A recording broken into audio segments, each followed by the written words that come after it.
Welcome to Football with Cheese. Combine is here. Finally, I'm very excited. Love draft season, love the Combine.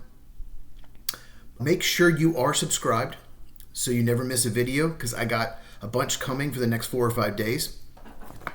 Real quick before we get into the Combine, one thing in my Matthew Stafford video, I didn't think about this team. And Pittsburgh Steelers are a perfect fit. I don't know if he wants to go out and play on the East Coast because he lives on the West Coast, but the Steelers would make a ton of sense for Stafford. He'd want them to get more weapons, but maybe they get Cooper Kupp too. Maybe they get both. That would instantly make the Steelers much better. It'd be upgraded quarterback, they'd upgrade a receiver. Imagine having Pickens and Cooper Kupp. My gosh.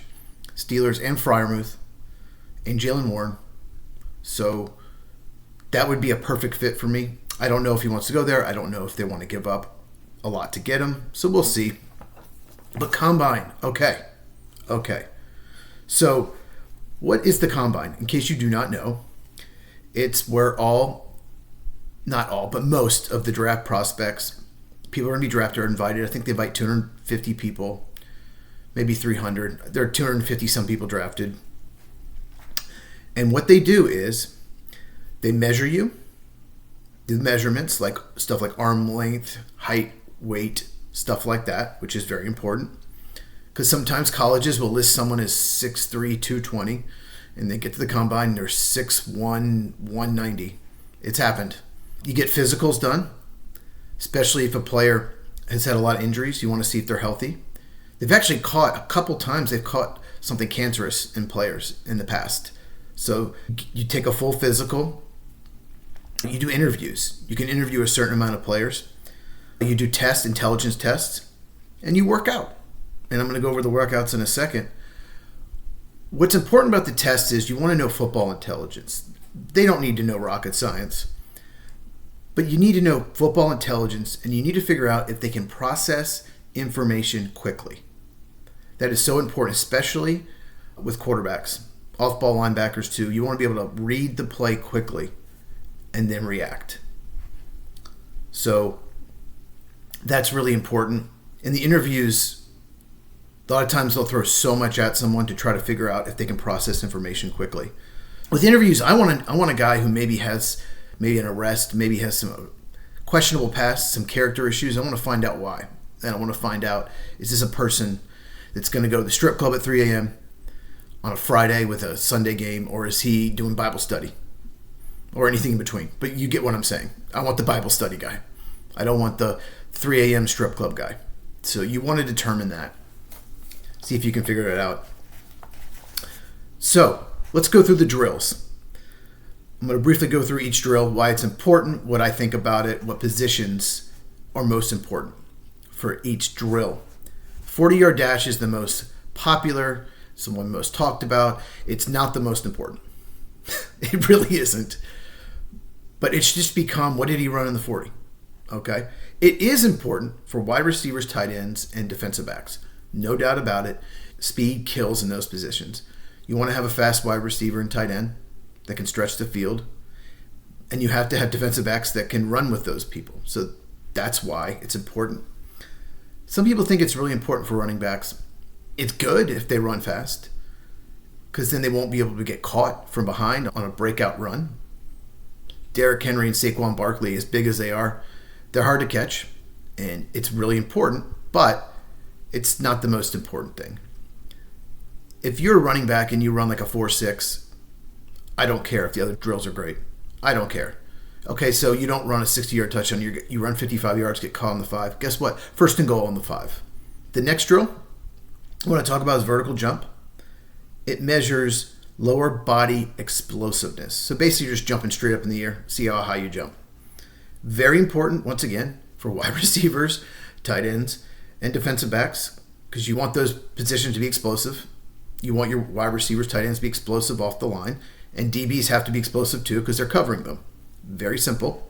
But this is more important for running backs than 40. I want an explosive running back. Agility and explosiveness are more important for running backs than speed. Vertical jump's also important for linebackers and edge rushers. You want them to have lower body explosiveness. You want the off-ball linebacker, the middle linebacker, to have explosiveness in the hole to stop the running back on a running play. You want edge rusher to have lower body explosiveness to get to the quarterback. So, similar drill is broad jump. They both involve lower body explosiveness, but broad jump, it's also more about leg strength. And instead of jumping up, you're jumping out more horizontally, not vertically. And this is important for running backs for the same reasons we mentioned. I want a running back with really strong lower half. And let's say hit the hole, but also have lower body strength to break tackles. But it's really important for offensive line. I do not want an offensive lineman that has a poor broad jump, because you have to generate leg strength and you have to have a strong anchor. The next two drills I'm going to combine because they're similar and they're so important for defense, and that's a 20-yard shuttle and 3-cone. If a defensive player has unbelievable times in these two drills, they're going up my draft board. Okay? 20-yard shuttle is about body control as you change direction. 3-cone is about how quickly you can change direction. And when you're playing defense, you're reacting to the offense. So you have to have body control and you have to be able to change directions quickly. So important for defensive backs. So the 20-yard shuttle, especially edge rushers, body control as you change direction. So important for edge rushers. It's the most important drill for pass rushers. I want a pass rusher that absolutely nails it. 3-cone, also pass rush important because, you're changing direction quickly. It's important for edge rusher. But defensive back, it's the most important drill because wide receivers are going to run routes. They're going to make cuts. You have to be able to change direction quickly. You have to have great hips. If you don't, then you're going to get burned, especially cornerbacks. This is the most important drill for corners. And I want a corner that's below 7. If they're above 7 seconds in the 3-cone, I'm not drafting them. I'm moving them way down my board. Also, like I said, important for edge rushers. I think Von Miller, the edge rusher for the Bills, he came into the league about 14, 15 years ago with the Broncos. He ran like a 6.70 for an edge rusher, which is great for a corner. And he was like the 2nd overall pick, something like that. So 3-cone, defensive backs and edge rushers, I want to see how good they do. I want it way under 7 if possible for a corner. If a corner runs a 7.2, probably not going to be great in man-to-man. Probably more of a zone corner, maybe more of a special teamer. So the last drill is bench press. Very simple, upper body strength. More important for offense and defensive line because you want them to be strong.